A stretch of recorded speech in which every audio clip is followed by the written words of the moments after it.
then I decided to leave that life and go to and come out of the convent and start a new life. So these are some of the roots of what the business that I'm building on, Misha. You reference, I am building a coaching business on divorce and separation, because I consider that first experience of mine like a divorce, because it was a separation from a life that I had known for 10 years. Mm. Wow. So then, and when I was in the convent, one of the things I will share briefly was that I felt like I was like Sister Act. I was a celebrity nun. I used to do lots of programs. I was on TV. I was on radio stations. I was in the newspaper. I was my accountability was to work with the youths, and I used to be invited to give youth retreats and all that. And so I was a person of influence. And when I decided to leave that, I just felt, and then I left the convent, left the country, and came to Canada. Wow. So that was a big change and big shock in my life. And like I say, I felt like I had fallen from grace to nothing. And this is what brings me to the topic of racism. Mm-hmm. So from where when I came to Canada, I besides landing in Montreal, which is a great city, I love Montreal, but I didn't speak French, and I was Black. And so I just started to feel that I didn't belong, right? From the day I landed at the airport, then called Pierre-Trudeau airport, I wanted to order food because I was hungry. And I went to Burger King and I ordered whatever I could see on the board. And the person asked me, "Is this to stay or to go?" And I had never heard that phrase. And I asked them, "To go where?" Right? So from learning the language, from learning the slang words that I used, and I was taught by the British, right? So British, they maintain their proper way of speaking English and all that. I felt like I was a child learning everything again.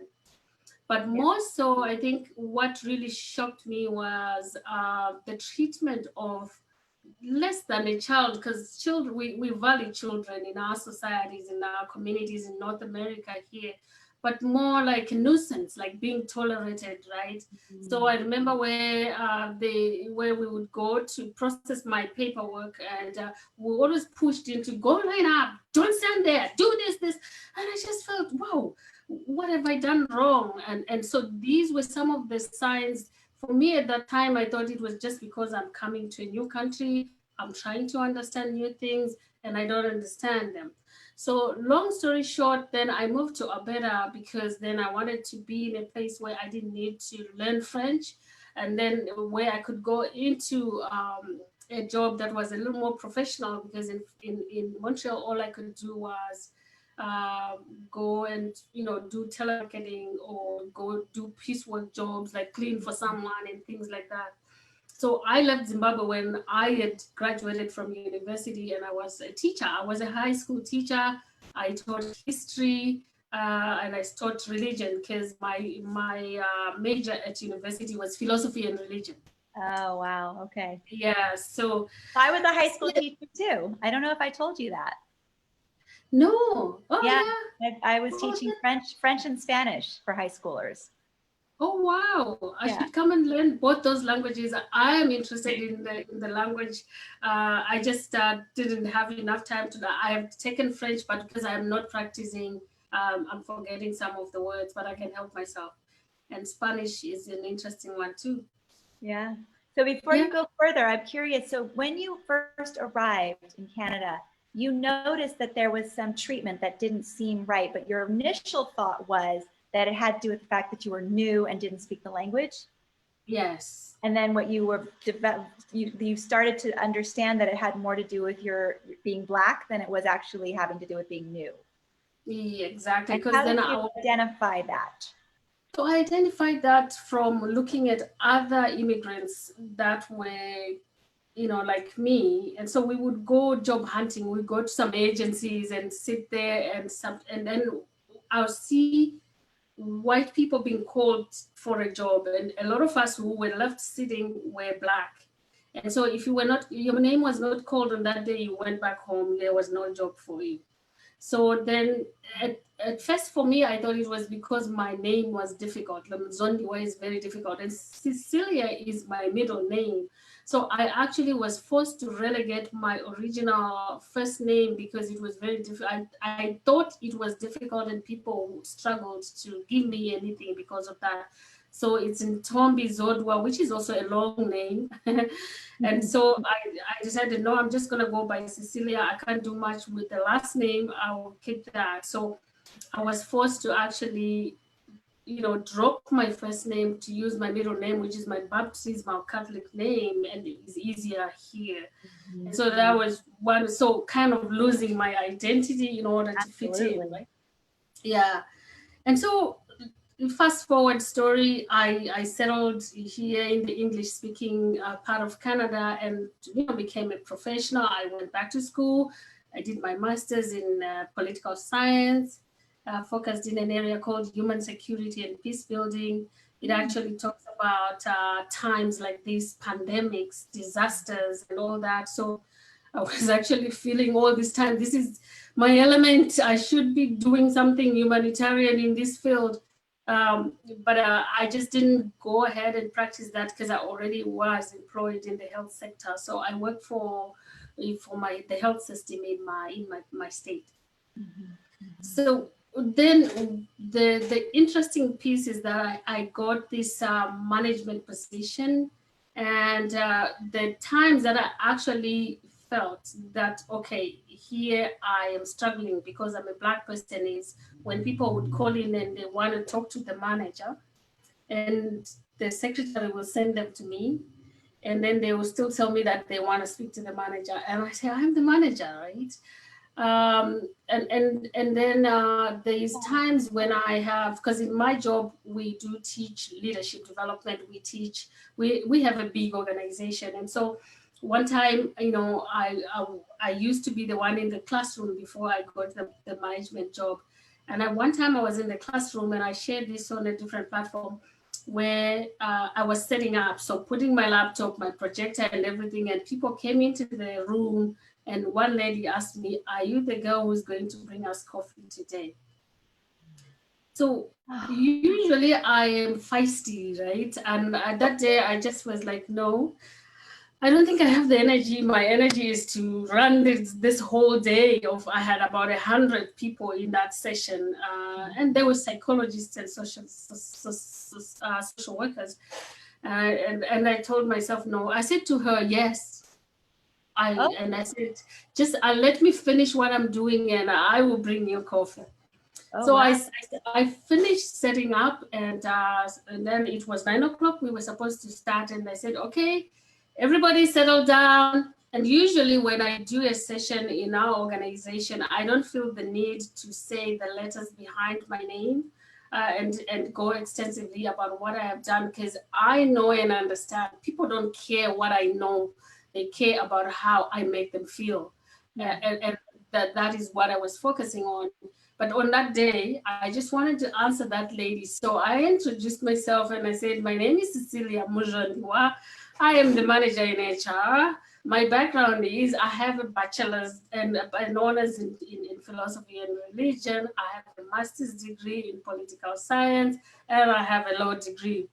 And I could see her go red in her face. And I just went ahead and started my session. And wow. Then she came. Actually, I'm going to ask you to pause for a second. I want to take that in because I've got chills on my arms and I want to cry. I'm really angry that so many people make that assumption, that mistake. So here I am, the one being vulnerable. So I can only imagine, as a feisty, strong, assertive woman, how it must have felt to shut down and just say, yes, I'll get your coffee shortly. But then the switch of being able to say who you are and your credentials I mean, did you feel empowered? Did you feel angry? Did you feel superior for a moment? I mean, what were the feelings that were inside for you in that moment? Yeah, that's a great question, Misha. I think it comes with the experience of experiencing this again and again. And I realized that fighting was not going to get me anywhere. Right. And I also challenged myself to say, I think I want to empathize with some of these people because they're ignorant. Yes. Right. And it was because I have had these experiences again and again.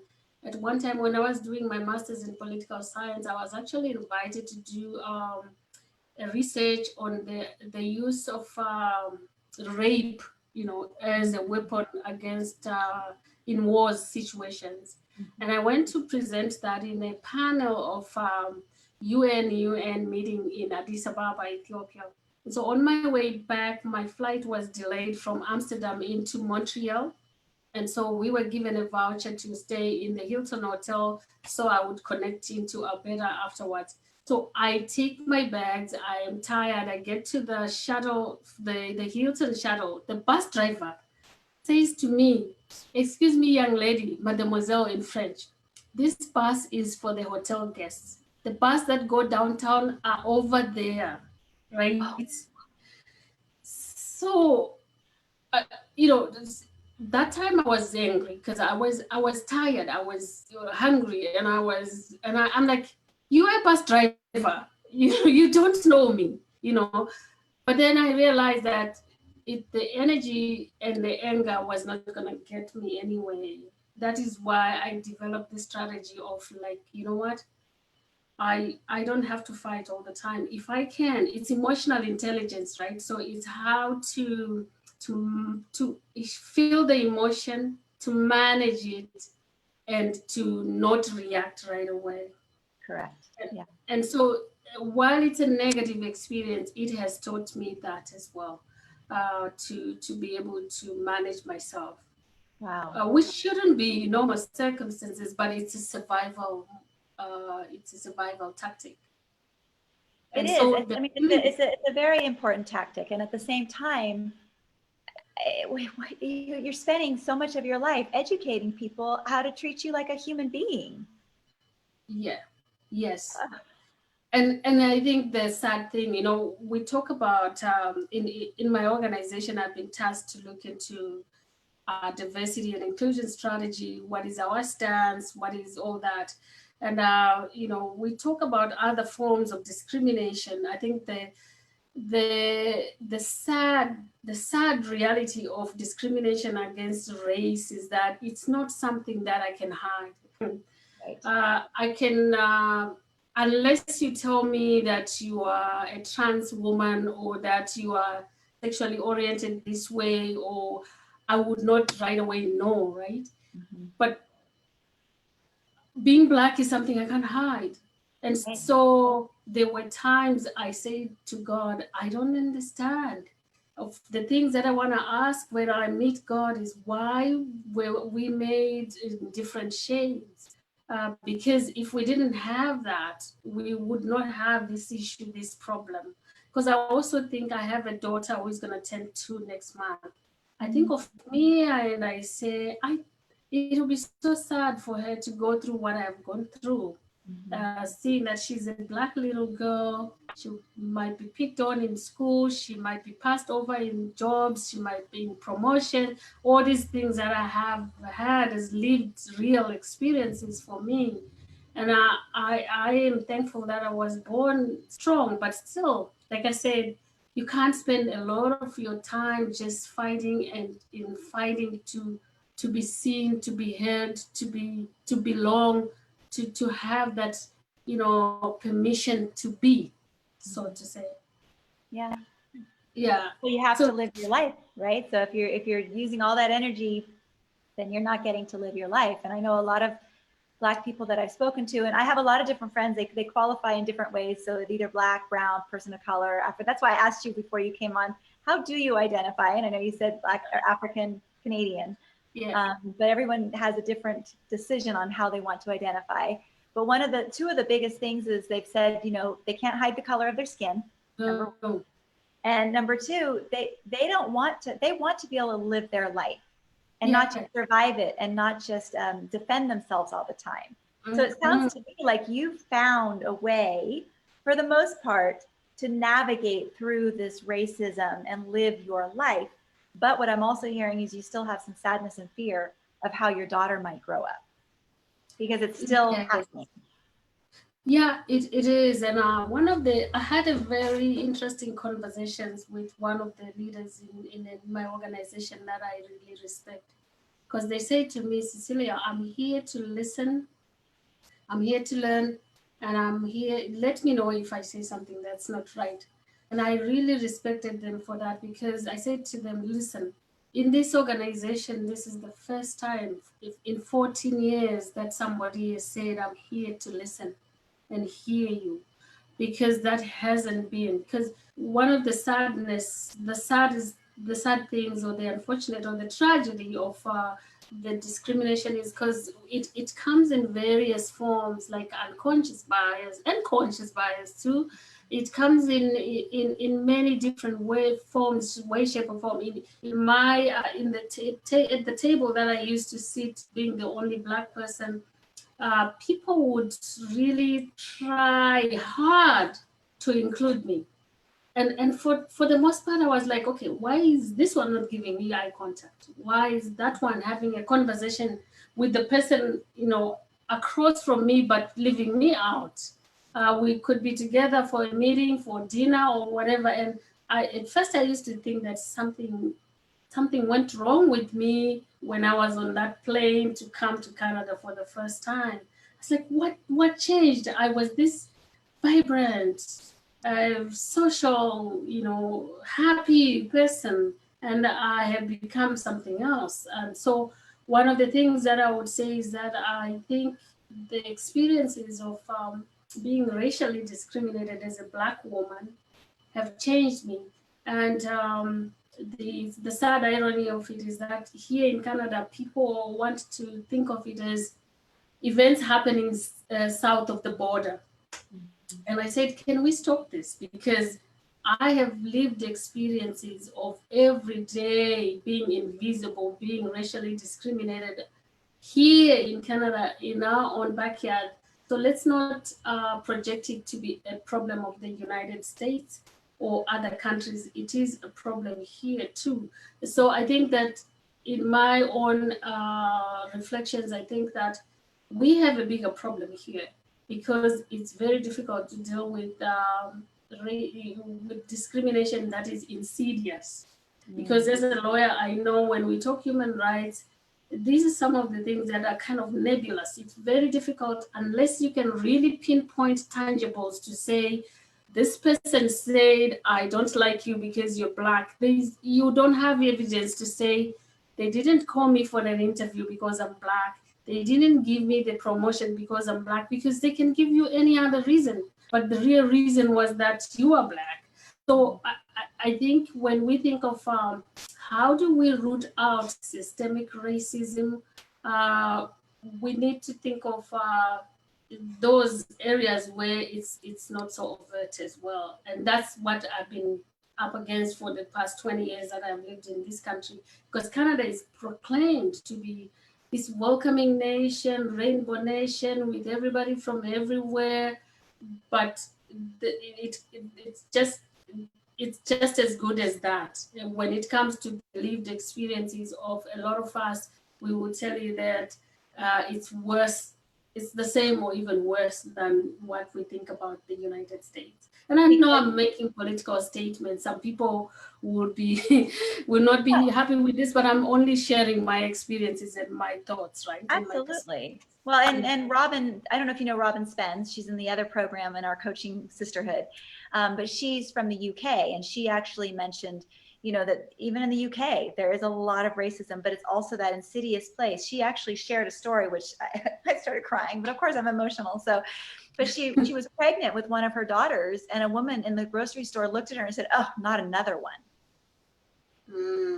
And I mean, that wasn't undercover. That wasn't insidious. That was a direct message of hate. Yes. And I'm just, and we're seeing a lot of direct messages of hate in the United States with police brutality and other things that are happening with the people who are so much against Black Lives Matter movement. And so I'm curious, when you say in Canada, there's this insidiousness of racism, and that that we have to address that to be able to break down and dismantle the systemic racism. What do you see as being the similarities, and what do you see as being the differences between our two countries right now?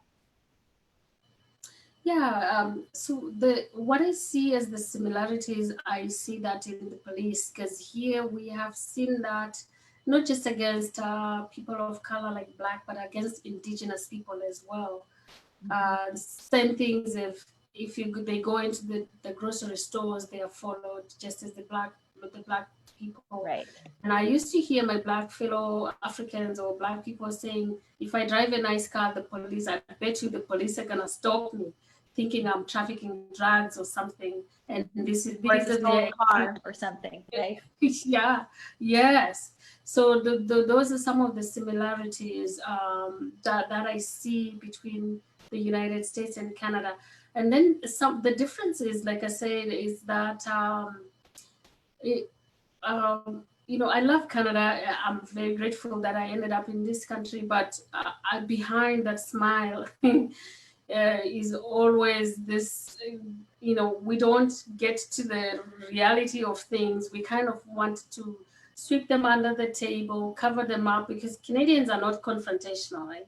They're peace-loving people, and then because of that actually prevents us from actually interrogating our systems and looking at things that we need to fix, because we don't want trouble. We just want our life to be okay, right? So that's another of the differences. And then the other piece that I see as a difference is that the way these countries came to be is different. So Canada was built on immigration. This immigration was from a long time. There were some racial policies within immigration where other people were not allowed. Chinese people were not allowed at some point. And then when they came in, there was Chinese tax where they were made to work on the railway lines and all that. There was a time when Black people were not allowed to immigrate. That's different. So the history of the United States with the slavery and the civil rights movements, that's a stark difference in the sense that this is a very pronounced, long 400 years of history of that discrimination that is quite overt, right? So those are some of the differences that I see. But because these two countries have this relationship and they share the border, they do a lot of trade and everything else, there's so much that we exchange between our countries. I think that what we can leverage on is recognizing that whichever way our countries operate, we still share systemic racism that needs to be addressed. And so when you think about, you just kind of picture the United States and you think about systemic racism, what is the first institution you think of that is really the most affected? So, I have given a reflection about the institutions, and I haven't landed on which institution, because I know it's about institutions, then it's about people, because racism starts in the heart of a person. So I was like, yeah, we could defund the police. We could look into how we hire into companies. We could promote Black businesses. But as long as and this is what I see in some people, because here in my little town of Grand Prairie, when we did our Black Lives Matter march on June 6th, there were some people who put their Confederate flags up. So to me, it tells me that, and I see that in the United States, and I would say, forgive me, because I did two terrible subjects in school, political science and law. So I don't know how to be politically correct. So please, well, thank you for admitting it. My sister usually says to me, "Are you not afraid?" I'm like, "Afraid of what? The truth should set us free." And so there's people who think like Donald Trump in the United States, and here in Canada too. I was just driving from work this afternoon, rushing to be here for this call, and I see a big letter writing on somebody's truck saying, FUCK Trudeau. This is how people think. So I think the biggest institution we need to dismantle is people's hearts that are hung up on this, thinking that they have to hold on to their white supremacy or whatever other privileges, because it's not just white people who have issues. We all have different issues, but in terms of race, when we talk about the unconscious bias, the white privilege, and all those things, I think it starts in the heart. So how do we influence the heart? I think that's one of the biggest questions that I have in my head, that we can do everything about, institutions and all that, but as long as people still believe that as human beings, we have, what we call them, ranks, then we will still be where we are today. Yeah. I didn't answer your question, but those are my thoughts in terms of what systems should we dismantle first.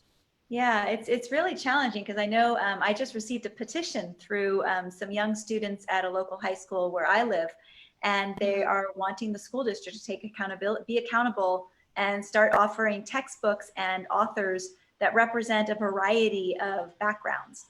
And I was so impressed to see a sophomore and a junior of high school submit a petition for these changes in our school district. And I'm curious, there's just so many other systems that are constantly using the same thing over and over again. A friend of mine really teases me a lot when I say, the quote that I love the most is, we keep doing the same thing over and over. The definition of insanity is doing the same thing over and over again, expecting different results, right?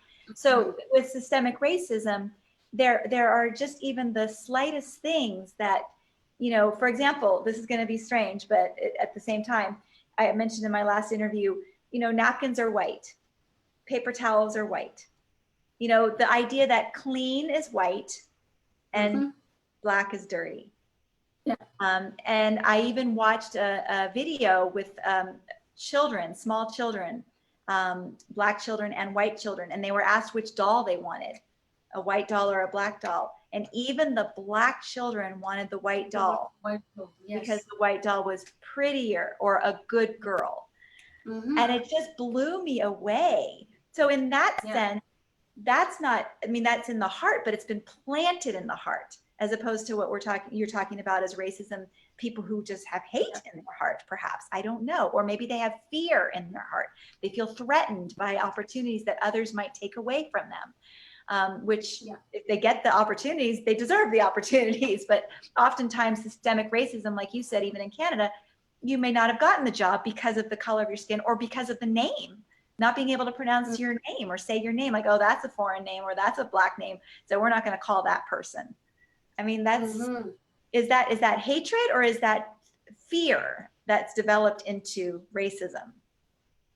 I think it's fear, and I have followed the Neuro Leadership Institute. It's in the States, and they talk about racism based on research in terms of our brains are built to protect us, right? Flight and fight mode. So one of the reasons why we go with similarities, people like us, like-minded people who look like us, people who act like us, is because we feel we will be okay. So one of the fears, something that's different, is that we feel threatened, right? So our mind is trying to protect ourselves. So I think when we talk about fear, it's also we know about the subconscious mind, how it has been built, and our beliefs very strong. So when you talk about black and white things, that's why we have had people like Michael Jackson's, for example, bleaching his skin, because we grew up thinking that everything that's white is good and being black is not good enough. And some of us, like I said, I used to say, hey, you know what? I like my dark skin because I don't have to go tan, right?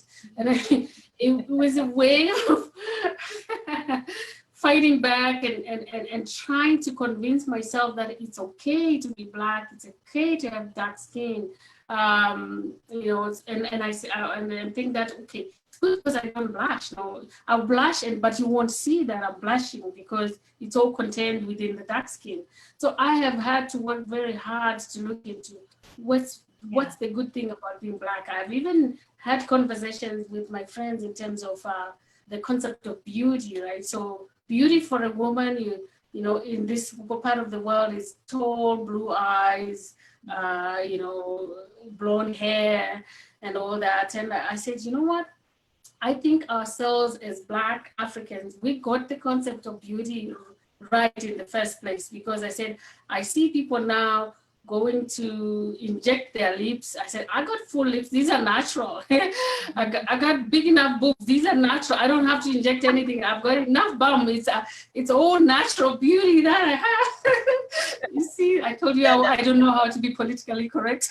No, I think it's true. I mean, it's beautiful. I mean, I don't want to be taken the wrong way, but I think Black women and men are beautiful. Like, I have always felt that way in my heart. And there was even a time where I wanted to be Black because I felt like it was so beautiful. I have a friend that just wrote a song that's just incredible and talking about the flavors of being Black. I mean, it was just so, but I think that's one of the things you just said actually was interesting to me. But yeah, so you've had to spend time really building your own gratitude for being Black. And I'm curious, what kind of barriers specifically have you had as a Black woman? Because we hear in the United States, the media is always covering the Black men who are doing bad things or the Black men who've been killed, but there's not as much media around what's going on with women. I don't know if you can talk to that, or if you've had any experiences that are specific to being a Black woman. Yes, actually, you know, when I was reflecting on this, because I've been working on wanting to put my thoughts in a book. And one of the things that I experienced as a Black woman is that you kind of go to the bottom of the pile, right? So myself, I'm an immigrant, and one of my friends said, "Stop calling yourself an immigrant. When do you stop being immigrant and Canadian?" I said, "But the fact is, I was born outside and I came." So you're an immigrant, Black woman, right? So then all these things are disadvantages. They don't give you advantages. And one of my experiences at work is I was given one guy to report to me, and they were of British origin. And they really struggled. They didn't say it directly to me, but in their mind, they were like, I am the colonizer. I don't want to report to a Black woman, Black girl, right? And so really, it puts you in a disadvantage. And the conference that I referenced when I traveled for a UN panel was, I did challenge governments. My mouth usually puts me in trouble. I was very direct, and I said, most of you men here, you are the leaders, you're the government leaders. We do have the legal laws in our countries that are supposed to protect women. Rape is a crime. It's a criminal act. But it is not about having those laws. It's about, can we actually have them function? Can we hide them? That's where the problem is.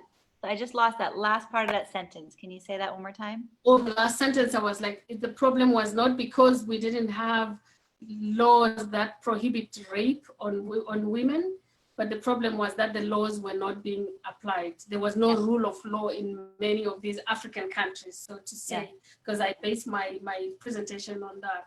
Mm-hmm. And because I was a woman, and because I challenged men, big men in governments, I was almost swallowed alive.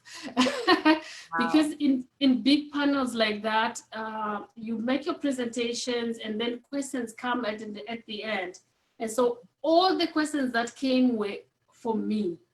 And they were like, where did you find the evidence? That's exaggeration. That's not true. And I had to think for a moment, and I thought enough fast, and they said, my first sentence needs to address this denial so that at least people can start. So I said to them, I can feel the energy that has come through my topic.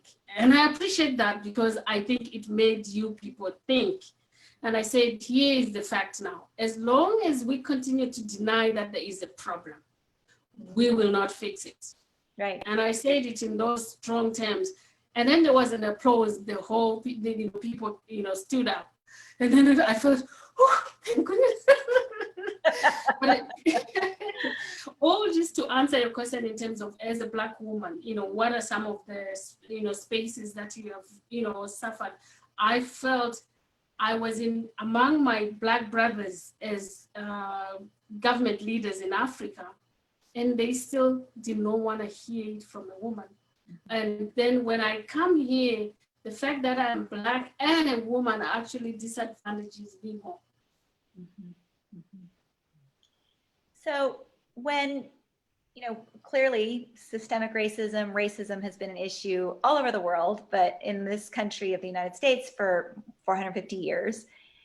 And there have been mounting, well, I don't know how to explain it, but there have been so many incidents that are now being televised, right? People are catching them on camera.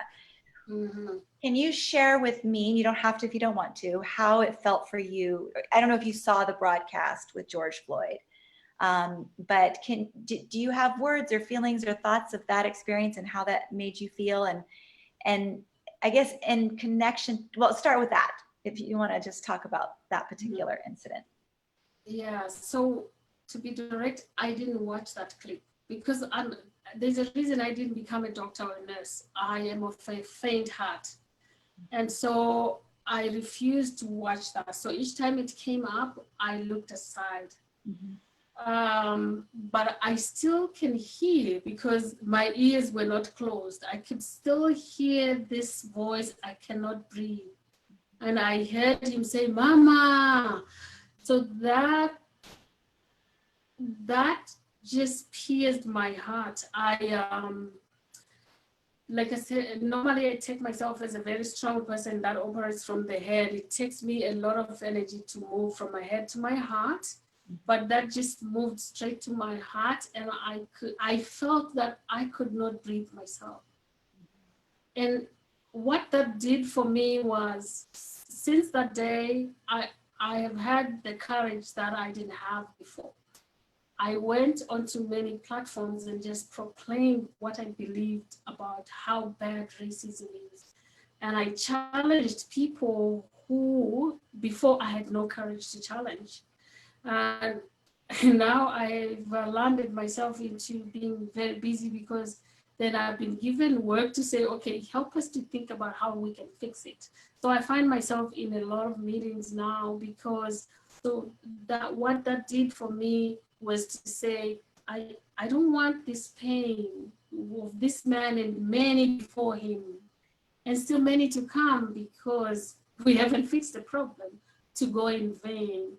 And I want to say, when that time comes for me to go, I have done what I could to contribute to the end of this heinous crime or heinous evil, because it's a learned thing, right? As human beings, we were not born to be this bad to each other. We have the capacity to love in our hearts. And one of the things I said in some of the videos I posted was that if we leverage the things that bring us together as human beings, like the fact that, we all want the same things. We want to be loved. We want a sense of belonging. We all have red and white blood cells. There's no one that has different ones.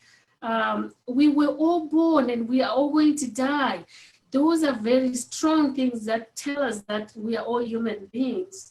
And then these other perversions that we have acquired throughout history to separate us, to think that, I'm better than you because I have, you don't have, I am Black, you are brown, or whatever, all these other things we put, in between us to separate ourselves is artificial.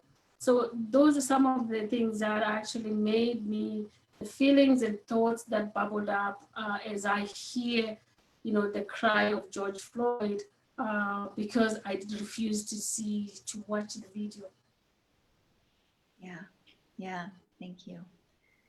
And so, in thinking about the cry for mama, of course, that brought me to the thought, Jodi and I came up with some questions, and this is one of the questions that she had kind of given me, is that the idea of your daughter, and, what do you feel as a result of this hatred and racism and systemic racism, what do you feel that you need to teach your daughter because of what racism or microaggression she might face? Yeah, so one of the things that I want to teach her is I need to teach her, because she lives in this part of the world, is I just want her to believe in the goodness of who she is, that it's okay to be Mia and it's okay to be Black. She doesn't have to be anything else but herself. And my prayer for her every night is that I always say, God, I thank you for this beautiful human being that you gave me. I pray that she becomes the best person that you have planned her to be. And that comes with, having equal access to the things that we share on our planet as human beings, right? That if she is not, harassed or discriminated against in the system, she's able to live a purpose, whichever that purpose would be. So one of the things that I want to tell her, and I can see that she has some of my traits. She's a very strong personality, that she can use that energy, not just to fight, but also to use it wisely in terms of choosing her battles. And use it wisely in terms of being a woman of influence. Choose it wisely in terms of, because we need to give what we want. So I want love, so I want to give that. I want a sense of belonging. I have to be able to provide that for others. And I want, so the things that we want, when we give them, they come back to us. So those are some of the things that I want. I know she's going to have white friends, and I want her to treat them just as human beings, not to emphasize you're white and Black and that. So I want her to be that. Yeah. Thank you. So I just want to see if there are any questions from our attendees. If any of you have questions, you can put them in the chat. I know that there was one question, and I don't know if this is for me to answer or for you to answer or for someone just to look on the internet, but someone asked if there were specific ways that white people perhaps can recognize racism and ways to help end it. And I know that as an example, there was this, I don't know if you saw what happened in San Francisco a few weeks ago with a woman who accused the man of writing chalk on his home and called the police, and it was his home. He'd lived there for many. So, even when she was caught in the fact of, why are you even getting in my business? But she was actually being racist. She denied being, that it was even an issue. Like, she really felt so right about what she was doing. Just like the woman in Central Park with the man who was looking for looking at birds. There's like this arrogance and self-righteousness. People are so afraid to admit they've made a mistake. And I'm curious if there's some things that you've noticed in Canada or watching news in the United States, or even your experiences in Zimbabwe, are there things that we're just not seeing as racist, but are racist? Like, how do we recognize?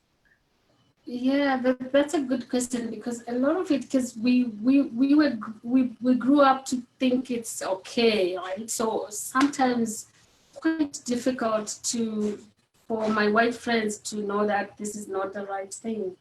And like I said, one of the things that I have had to practice, and I offer this to my white friends because I want them to understand that they are not alone in this. So I mentioned that when I grew up in Zimbabwe, the country was doing well.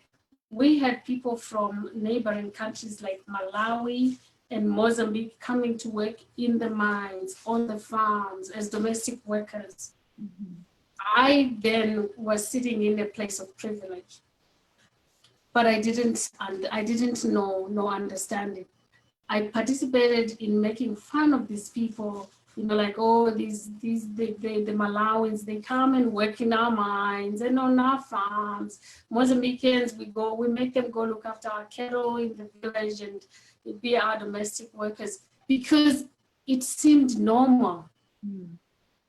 So when we were challenged to interrogate that and say, why do we look at them as second-class citizens?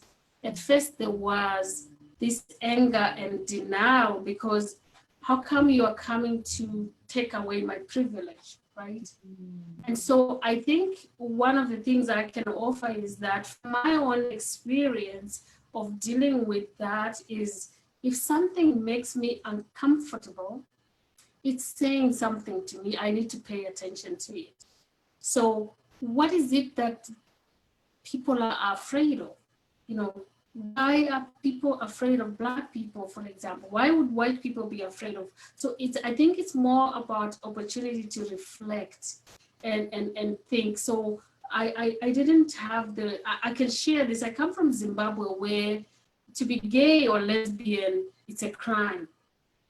And so I grew up with the mentality of thinking that this was wrong.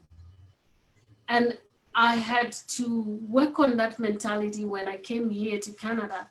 And how it was cured was that I worked alongside one man. Then I worked for Fairmount Hotels. And this one guy, he was a very nice guy. I liked Mark.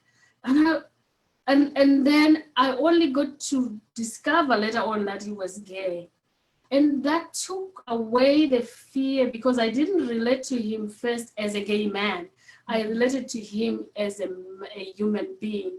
And he taught me without saying anything, but just being who he was. And I liked him, that he's human too, right? So I think that if we interrogate fears that we have and say, where does this come from? And is this true that Black people are criminals or Indigenous people, they are drunk or they are whatever beliefs and labels and stereotypes we have about other people? If we stop to interrogate that and say, is it true and why do I believe and why am I afraid? This is what might help shift, some of that in terms of, how can one be an ally? Just take the time to reflect and question your beliefs in terms of, why am I feeling the way I'm feeling? Yeah. Mm-hmm. Yeah. We have somebody who's attending that's offering to share her experience with white privilege. She wrote, I had my own personal test to understand my white privilege. And she wrote, I find a stunning difference in what I feel when I see flashing lights in my rearview mirror. My thoughts are around how much will this cost? And, when we think about, like, I'm reading the book right now, it's taking me a while, but I'm reading the book, So You Want to Talk About Race by Ijeoma Oluo. And she has multiple experiences with being pulled over by police. And there, even one portion of the story is she texted a bunch of friends to let them know she had just been pulled over. And then had to text them afterwards when everything was fine and clear. And so, what this person in the attending room is saying, her thoughts are, how much is this ticket going to cost? Whereas a person of color might wonder if they're going to survive. Yeah. And I don't know what the experiences are with police and those kinds of situations in Canada compared to what they seem to be here. I don't know if you want to talk to that point. I think that's one of the things that I have been, when I say I'm grateful to be in this country, is that I have never once felt, oh my goodness, the policeman has stopped me, I'm going to die. I know it has happened, but it's not as prevalent as in the United States. I have been stopped by police because I used to travel a lot and I was speeding, and I knew that.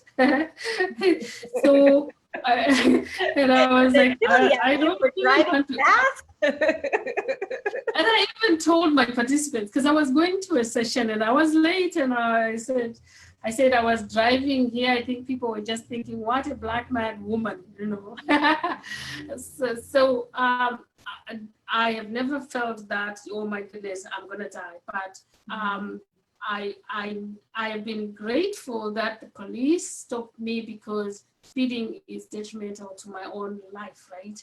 I have thought about it in terms of, oh, you know, in Zimbabwe, the police don't actually do their job because then they want to be bribed. And so these are the different thoughts that have come. I have a sister who lives in Charlotte, North Carolina, and she has 2 boys. And I think about her and her boys when I think about police and Black men in the United States. So it worries me to think it can be my nephew, right? And one of my nephews, I think I'm thinking he might not understand what the police is saying, and he might do just a stupid thing, and then he becomes victim of that. So with that, I think that it's a real fear for, and a real sad experience for Black people. It was an eye-opener for me now hearing the stories, because I've been following. Oprah has held some, and a lot of people have been coming out to talk. Something that I had never experienced. And in my reflections, I've thought about, you know, how Black experience is not homogeneous. So I'm a Black person that grew up in Africa and came to Canada. My experience is very different from a Black person who was born in the United States or is, you know, 2nd generation after slavery, and a Black person who was relegated to the Caribbean islands after the slavery was banned, or a Black person who was born here in Canada, different from me who was born in Africa. And so one of the things when we talk about anti-Black racism is to also recognize that this is not the experiences are so complex and vast and different. We share the common Blackness in our skin tone, but our lived experiences are very different. And I want to recognize that and honor.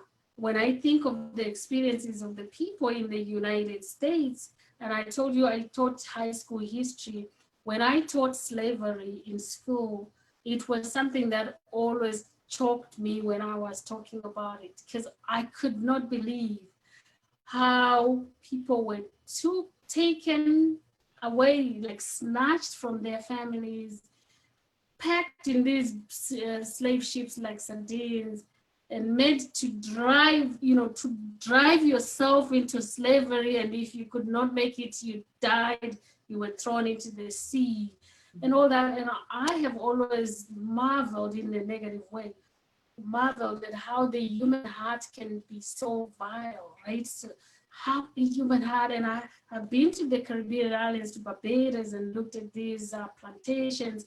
I was in Pigeon Forge not so long ago in the United States, and I went to see where these plantations were.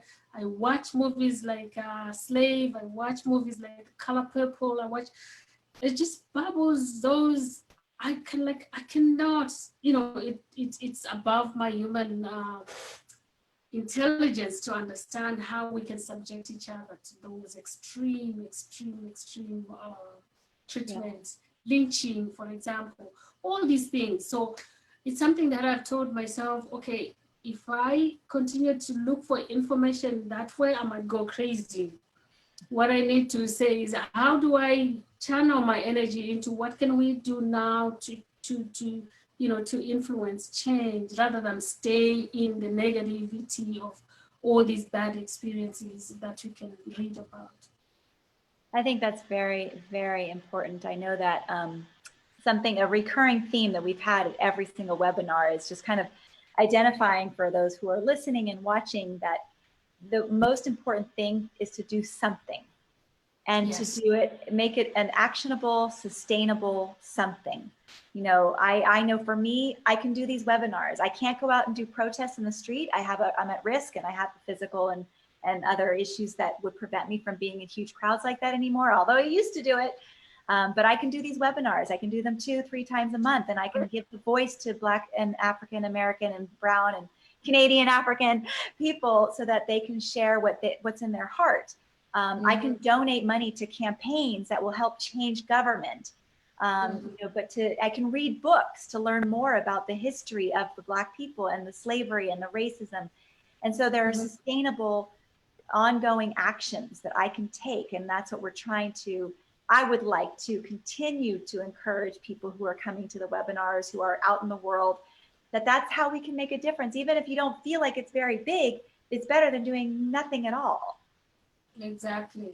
And I really want to thank you, Misha, for holding the space, because like you say, you identified something that you can do, and you cannot underestimate the impact of, like I said, some of us just feeling, okay, somebody sees me, I'm not invisible, and I can have a voice. I can actually talk about my experience. My experience is legitimate and valuable. I think that's a strong, that's a big contribution that you are making. Well, and I'm super grateful that so far all of you have trusted me to be in this space and to show up and to share. And I just don't want it to come across that I'm asking you to teach us anything about how we're supposed to behave.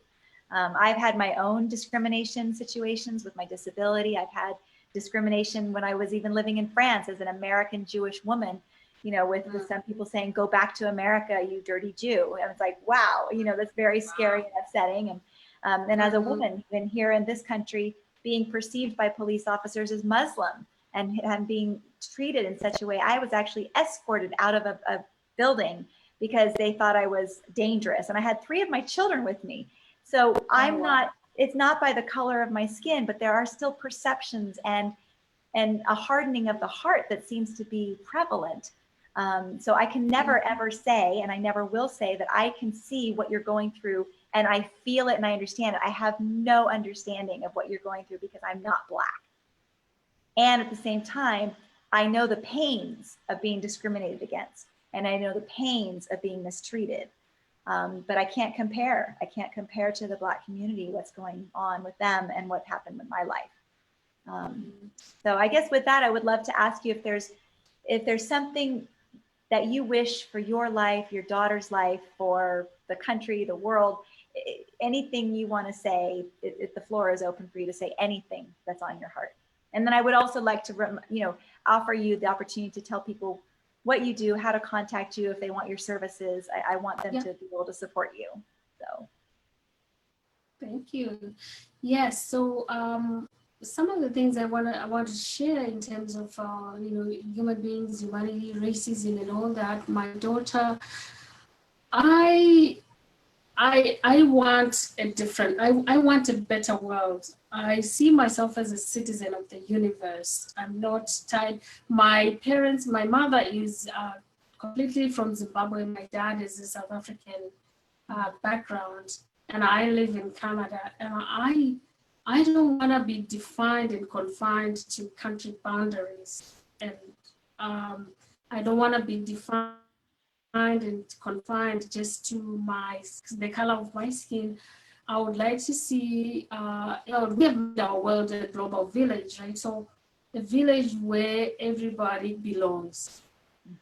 And I would like to see a village where, there are still morals and values. And a village where, what if Jodi is sick, we know that if one part of the body is sick, the whole body is sick. So that, I think, when I think of what's happened in 2020 with COVID and racism, I feel that the world of God is telling us something as a human race, to say we need to take to just pause and reflect on how are we doing? What are the things that we need to do differently? And so those are some of the things that I feel strongly about. I haven't thought about the how. I just feel this is what I want as a legacy. What is it that I'm doing to contribute to a better world? And this is my why that made me go to the convent in the first place. I've always wanted to be a woman that contributes, that brings a change, maker, a leader. That's what I wanted to do. So that's in terms of that question. The question about what I do. So I have decided to, again, it comes from my space of, why I do what I do, to coach women that are going through separation and divorce, because that experience can make or break one. And statistics show that 50% of all marriages end up in dissolution.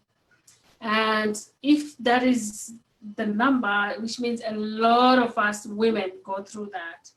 And as a lawyer, I can be a family lawyer and make a lot of money out of that. But my passion is to help women to deal with that, because as women, we handle emotion differently from men.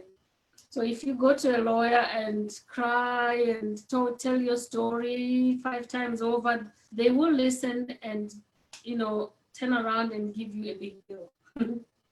But what divorce coaching does is that it provides you with a companion to walk with you through this process, which is sometimes very dark, and for some not so dark, but it depends on each person.